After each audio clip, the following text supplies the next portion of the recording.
Bonjour et bienvenue sur Testcars. J'ai le plaisir aujourd'hui de vous retrouver pour l'essai de la toute nouvelle Smart #1. Où est-ce qu'elle est dessinée? Où est-ce qu'elle est fabriquée? Qu'est-ce que j'en ai pensé? Réponse dans cette vidéo. C'est parti. C'est Mercedes qui gère la partie design. Et évidemment, elle n'a plus grand-chose à voir avec sa devancière. Et pour autant, je trouve qu'elle a une bonne bouille, de bonnes proportions. Je vous fais le petit tour rapide à 360 degrés. Bon, il ne vous aura pas échappé que la signature lumineuse ici, et bien qu'elle soit estampillée Smart, ça rappelle quand même des SUV de la marque allemande. Par contre, tout ce qui est fabrication et technologie, ce ne sera pas Mercedes, mais Geely qui va gérer ça en Asie. Même l'avant, les optiques et cette barre lumineuse à LED, je la trouve très sympa. En dessous, on retrouve évidemment les capteurs, la caméra. C'est vraiment sympathique. On verra plus tard que sous le capot avant, il y a un tout petit espace de rangement. Je trouve le véhicule assez haut sur pattes. Les jantes sont ici de 19 pouces.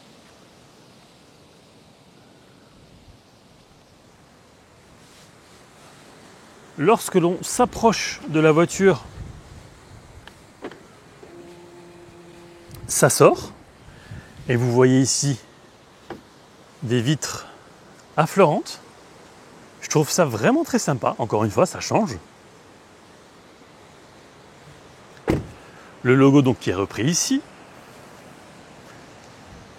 Le coffre qui propose un haillon électrique. Bon, le coffre il n'est pas immense, mais ça on y reviendra un petit peu plus tard.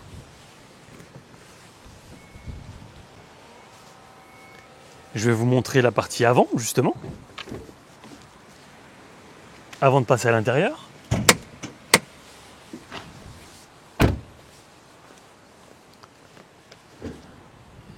C'est aussi sur deux vérins, c'est très bien pensé.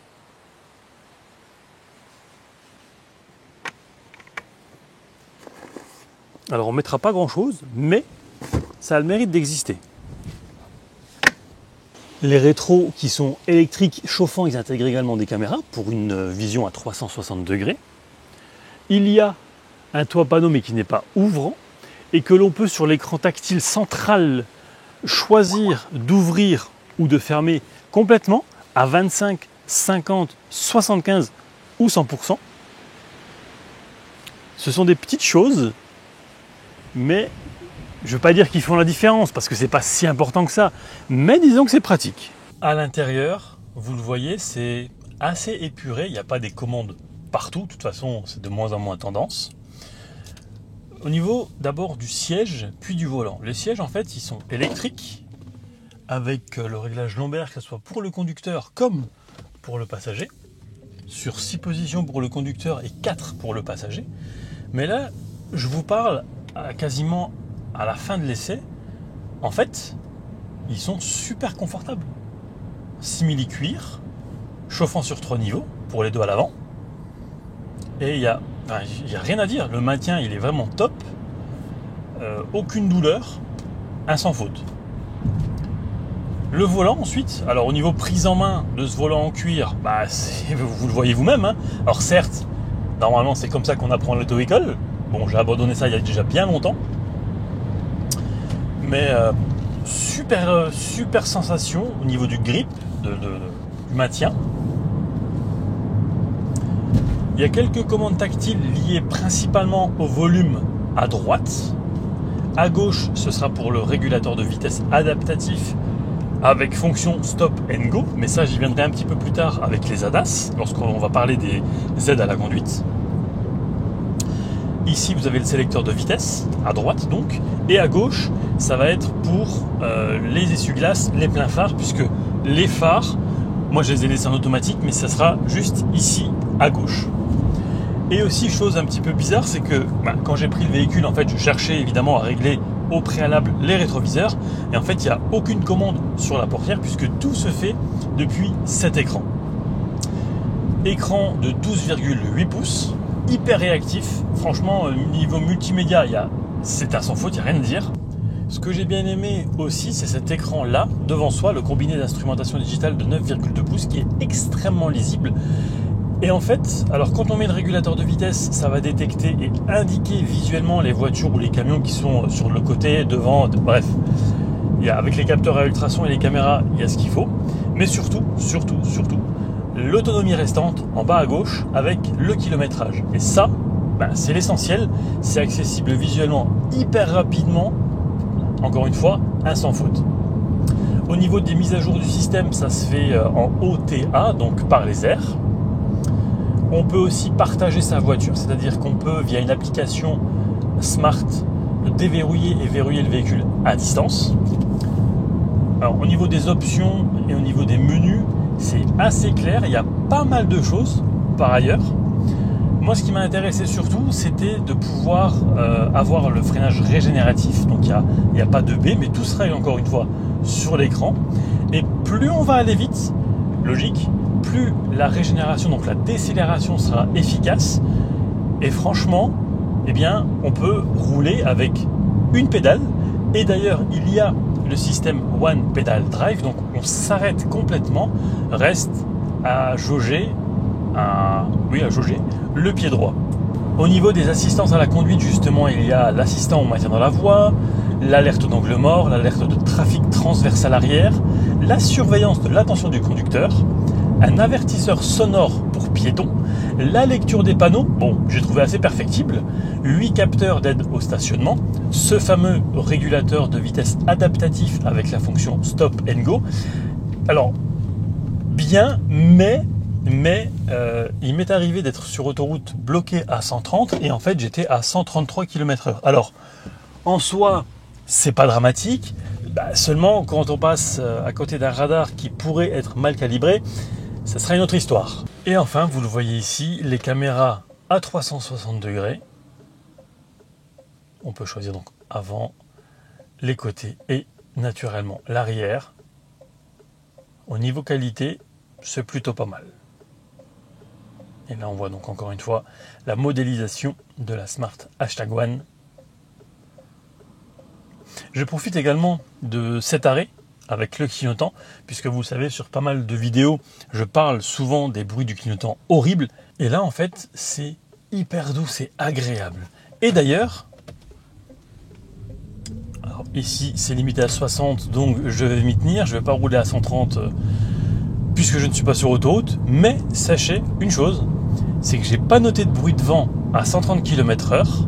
C'est assez rare, puisque la plupart des électriques que j'essaie, et 100% électriques, font des bruits. Alors le bruit de roulement, c'est tout à fait logique, on est quand même en contact avec le sol, mais celle-ci, à 130 km/h, je l'ai trouvée particulièrement silencieuse.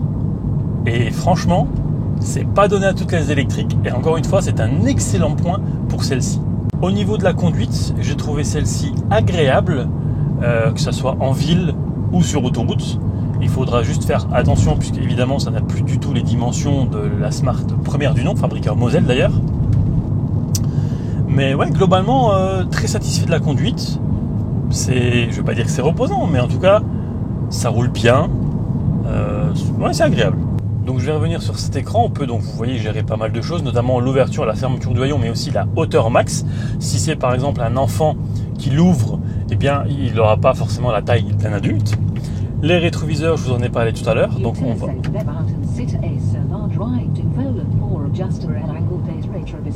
Je disais donc les rétros, voilà comment on les règle. Le contrôle du pare-soleil, j'en ai parlé aussi tout à l'heure. Éclairage d'ambiance, bon, ça peut être sympa. Pas mal de réglages au niveau du son. Bon, il n'y a que 5 haut-parleurs, donc c'est pas mal. On peut avoir sur d'autres finitions le système audio Beats. Forcément, pour celui ou celle qui aime la musique, c'est ce que je recommande. Les assistances à la conduite que l'on peut désactiver. Et ici, ça c'est bien aussi, c'est que si on l'oublie, eh bien on peut temporiser le chauffage des sièges avant. Sur cet écran, il y a donc évidemment le système lié à la batterie, hyper important. On va aussi voir voilà, toute sa consommation, bref, pas mal de détails. Autre chose qui est totalement inutile, donc indispensable, et uniquement à l'arrêt, c'est ça. Vous allez voir qu'on peut jouer seul ou à deux. Alors au début, j'ai essayé de jouer avec les pédales, ça ne fonctionne pas. J'ai essayé de jouer avec les commandes sur le volant, ça ne fonctionne pas non plus. Du coup, je vais vous montrer comment ça marche. C'est tout simple, c'est avec le doigt.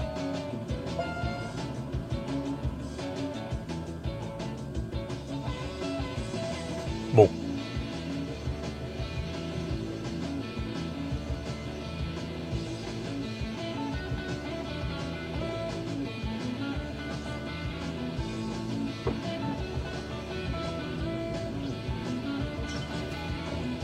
Voilà.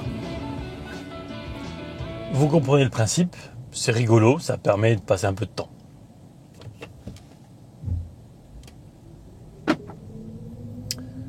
Au niveau navigation, c'est hyper fluide, rien à dire. Ça propose même différents itinéraires. Alors vraiment un sans faute. Avec aussi, lorsque l'on planifie un itinéraire, eh bien, le planificateur de recharge pour savoir à quelle autonomie restante on aura une fois arrivé. Au niveau rangement et connectique, on est sur un chargeur allume-cigare, 2 prises USB-C ici. Ici, un double porte-gobelet et encore un rangement sur le côté. Je trouve que c'est astucieux. Ici, il y a de quoi ranger une carte. Et surtout, la boîte à gants, on va dire, sous la coudoir centrale, elle est réfrigérée. Et ça, c'est très très bien pensé. Alors, au niveau de la place à l'arrière, alors c'est royal au niveau de la tête comme au niveau des jambes. Franchement, c'est vraiment top. Le plancher, on va dire qu'il est plat à l'arrière. Il y a également une prise USB-C et une prise USB-A. Ici, on retrouve un accoudoir avec 2 porte-gobelets et une trappe à ski qui donne accès au coffre. Et justement, maintenant, on va passer au volume du coffre. J'allais oublier un élément important avant de passer au coffre, juste avant, c'est que en fait, la banquette, elle est coulissante sur 13 cm. Très bien pensé, encore une fois.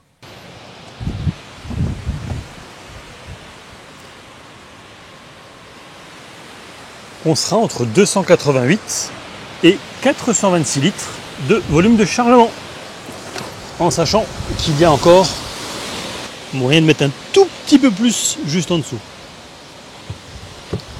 Ça fait quand même assez light. Mais, il y a énormément de place pour les passagers arrière et naturellement à l'avant. On va maintenant parler de mon expérience de conduite, de l'autonomie et de la puissance. Cette version Pro Plus embarque un chargeur de 7,4 kW. Elle annonce 420 km en cycle WLTP. Le 0 à 100, il est abattu en 6 secondes 7. Elle a une batterie de 62 kWh.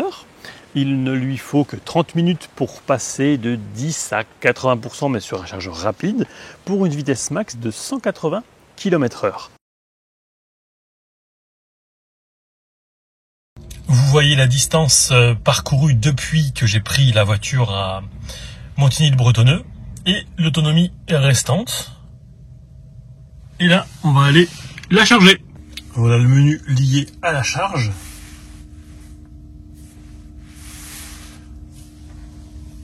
Donc, ça va nous laisser le temps tranquillement de prendre un café et vu l'heure qu'il est, de prendre à manger.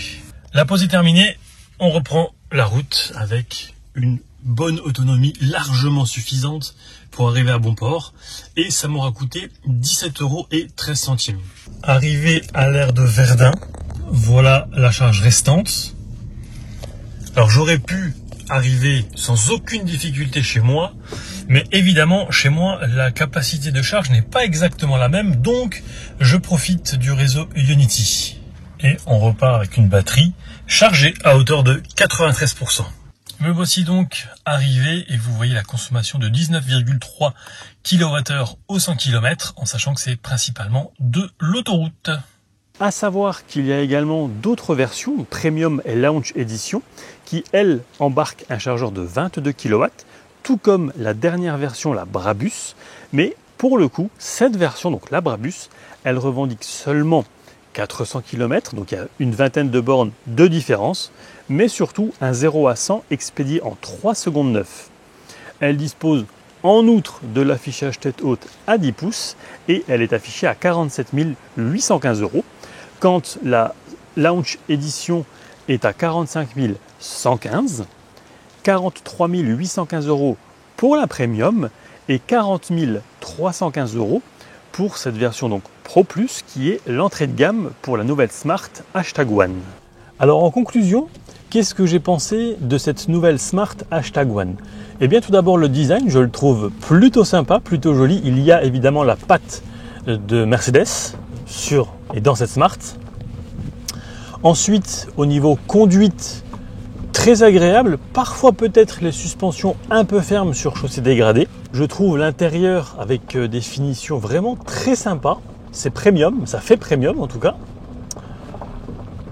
Ensuite, l'espace à bord, rien à dire, vous l'avez vu, il y a de la place à l'avant, pas mal de petits rangements.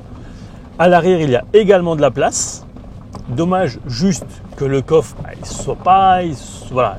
J'aurais aimé un coffre un petit peu plus grand, plus vaste.